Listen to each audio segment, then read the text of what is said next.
What's up guys, Jim Yosef here and welcome to a brand new video and welcome to a daily dose of transfer gossip. And today is going to be Sunday the 25th of June and we're already 30 episodes in. And we've still got over 2 months of the transfer window itself left, so I'm really looking forward to covering it every single day. But before we get started in today's episode, as always, you can show support by leaving a like rating. That'd be absolutely awesome. Remember, 1,000 likes is the target for today's video. If you're new to my channel, make sure to click that subscribe button for daily FIFA content and press the notifications tab next to it to receive notifications about my videos. If you missed yesterday's video, it'll be down below in the description box. And today's question of the day, who do you think is the 3rd best player in world football right now? Let me know your answers down below in the comments section. But let's jump into the confirmed deals today. The very first one is one in the Bundesliga for Frankfurt. That player is going to be Kamada, a Japanese central track midfielder, joining them from a Japanese team called Seigan Tosu for an undisclosed fee. His FIFA card is only like 70 rated on head-to-head right now, but that is an upgrade from his FIFA 17 card. The second one today is going to be Mario Rui. I don't know how you say his name properly, but he has joined Roma officially now from Empoli for around £5.1 million. Before that, he was on loan to Roma for the whole season and must have done well enough to get a permanent switch. He's got an okay FIFA card for the very start of the game, like a cheap budget squad or whatever, but that physical stat really lets him down this year in my opinion on FIFA 17. Next up we move on to Will Hughes, finally completed a switch to Watford from Derby. Apparently though the total fee is around £7 to £8 million, it's a 5-year contract, but Watford are paying £4.5 million up front, the rest of it is additional fees. And that has been confirmed by Watford and also Derby, as right now he's away on international duty with England under-21s. The final one today is one that featured a few days ago, and that is going to Jermaine, going from Monaco to Marseille, and that's all official for €8 million plus added bonuses. And Monaco's squad for next season is going to be very different in comparison to what they won the league with this year, but it's still a very interesting project because they're getting rid of some players for big money, they're replacing them, and the players they're replacing them with, they're not really costing too much right now. It looks like that Mieta they signed a couple of days ago is probably the replacement for Bakayoko or Fabinho, and he costs like €8 million.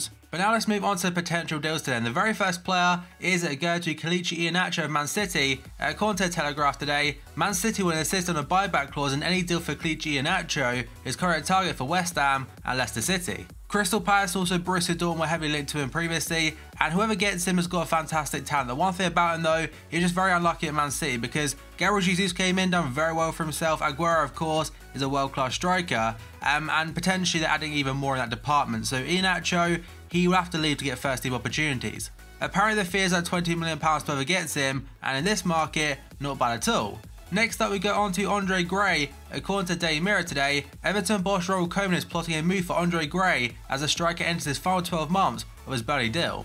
It isn't the first time he's been linked to a move away from Burnley. I think Newcastle also in the mix at one point, and apparently Burnley to replace him are looking at Nahki Welsh from Huddersfield. And the rumoured fee for Nahki Welsh to go to Burnley is around £8 million or so, but Andre Gray, I'm not sure for the fee on that one. And now we've got 3 for Zenit St. Petersburg, which right now probably be confirmed as by the end of next week potentially. And the first player is Sebastian Jurisu. I probably said his name wrong. He does currently play for River Plate at the moment. He was into PSG at one point I believe, but apparently according to the article, Zenit is said to pay €15 million to get him, and that could be a confirmed deal very soon. And it basically says that River Plate and also a player himself would find it very hard to turn that down. Next up we go on to the other 2 linked to Zenit today. First one was in yesterday's video, that's Kostas Manolas, and it's a double sweep from Roma. It's not just Manolas, it also includes this man right here, Leandro Paredes. But let's start off with Kostas Manolas then for this actual rumour. So Sky Sports Italia claim Manolas has agreed to transfer to Zenit, and that'll be followed imminently by his Roma teammate Leandro Paredes for €65 million in total. Mancini has worked very quickly to get a double deal over the line for his new club,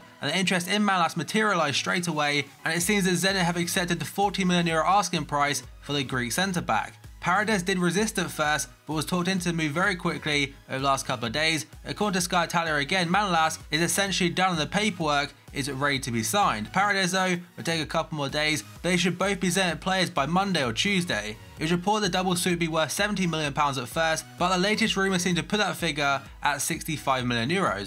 So in the last few days, Roma have managed to sell Salah to Liverpool, Paredes to Zenit, and also Manolas to Zenit, and they've managed to receive over €100 million for 3 players combined, which actually solves the club's financial problems. They had to get a fair amount of money in by the end of this month to stop the financial fair play stuff, and potentially the extra cash could be used on players like Nainggolan to give him a new contract. Of course, they have had to sacrifice 3 players, and I'm very surprised by Paredes. He's linked to a lot of Premier League clubs recently, and in fact, go back to January, he was heavily linked to Liverpool. And because Malas is costing 40 million euros, apparently Paredes is just 25. Which in this market, I'm very surprised more teams haven't gone in for him because he's a massive talent. Like on the ball, so damn composed. Next up, we've gone to Samaris, a very short one today according to Daily Mirror. Newcastle are closing in on Benfica and Greece midfielder Andreas Samaris in a deal worth £17.5 million. And I think that will be their first signing since getting promoted back to the Premier League. Next up, we go on to Alexandro. It also includes the next player, and that is Leonardo Bonucci, both of Juventus. So Corriere dello Sport said that Chelsea have offered 110 million euros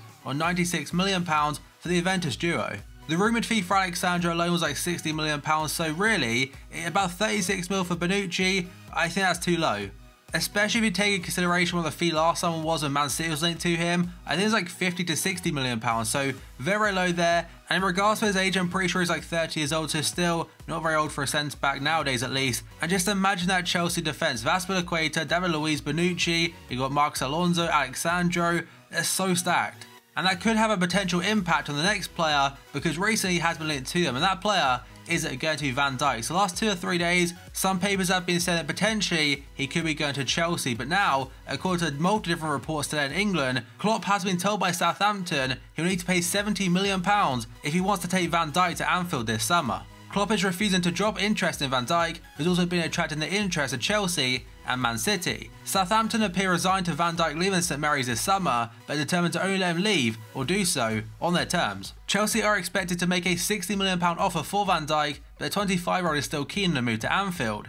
It's understood Chelsea is still very wary Van Dijk still harbours a desire to move to Liverpool this summer. And I was saying the last couple of days as well, at Liverpool, you really can't write them out of this one. Despite the fact we did publicly come out and apologise to Southampton and ended interest in Van Dijk, it doesn't necessarily mean much because PSG, they've done the same thing with Thiago Silva. And next up we go on to Dembele from Borussia Dortmund. So according to Mundo Deportivo, Barcelona hope they can strike a deal to sign Dembele next summer, as a move this year looks very unlikely now. And if he keeps up the development he's currently showing, I'm pretty sure that fee, the rumoured one, 90 million euros, I'm pretty sure I'll go well above 100. I'm not gonna lie, I would love to see Dembele at Barca. It'd be a very cool thing to see of Neymar, Luis Suarez, Messi, all around that attack, probably the best in world football. Next up we go on to Lacazette linked to Arsenal again, and the Lyon president has said that Arsenal's interest in Lacazette is there, but they need to match what Atletico Madrid were going to pay, £46 million plus £10 million additional fees. So in this modern day market, is £56 million for a player that does score a lot of goals? Is it really much of a risk?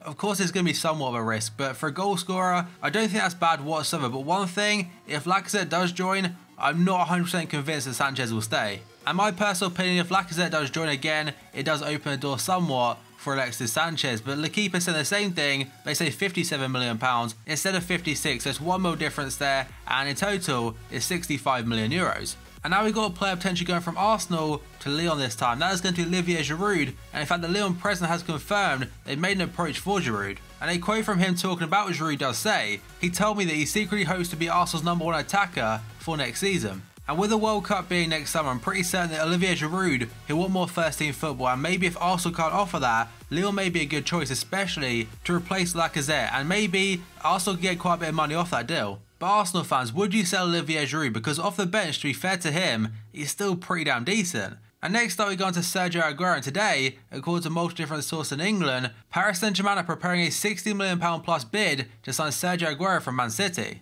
The French club believe the Argentinian forward is ready to leave because of difficulties in relationship with Pep Guardiola since Gabriel Jesus came in and became City's first choice striker. PSG are undertaking a major rebuild this summer after losing a Ligue 1 title to AS Monaco last year and are determined to land a marquee signing. And Le Parisien are saying the same thing by saying PSG will try and sign Aguero this summer if they fail to bring in Monaco forward Kylian Mbappe. But Sergio Aguero's agent was asked in recent years, there has been talk of a possible departure. Can City fans feel comfortable in his response? Absolutely, there is no doubt and fear. Sergio will remain at Man City for sure. And personally I think Aguero will stay at Man City for next season, but after that, I'm not too sure. Next up we go on to Romelu Lukaku, and apparently he's dropped a massive hint he could be going back to Chelsea. So this could be absolutely nothing again, but basically on Instagram yesterday, he uploaded a video, and it's a video of him scoring for Chelsea in a five-a-side game. Chelsea have been rumoured to re-sign him a lot lately, and of course it's probably his most likely destination, and if it does mean nothing, it is quite a strange offer for Lukaku to put up, because I'm pretty sure he does know it will fuel the speculation. And the final one today is a very short one according to Mail on Sunday. It says Lyon want to sign Man City's 21-year-old Belgian centre-back Jason Denayer on loan for next season.